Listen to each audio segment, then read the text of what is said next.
The Speak was chapter 10, and it discusses the inner monologue. And what the inner monologue is the speech that's going on inside your head while you are not speaking, virtually. Your actions, your facial expressions, things like that. That is what helps convey the inner monologue. It's what you're thinking while you're doing something. If you're just sitting there with a blank expression, but your face is like contorting and like there's thinking patterns,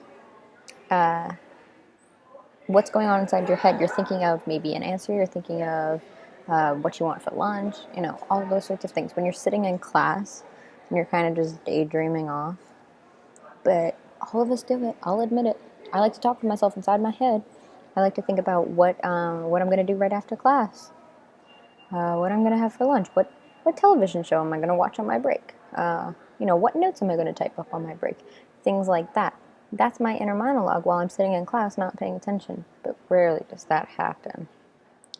But also what the inner monologue is in film, when maybe someone reads a letter, you'll hear the person who wrote the letter, their voice, or you'll hear the person who's reading it, their voice. More often you'll hear the person who wrote it. You'll hear their voice.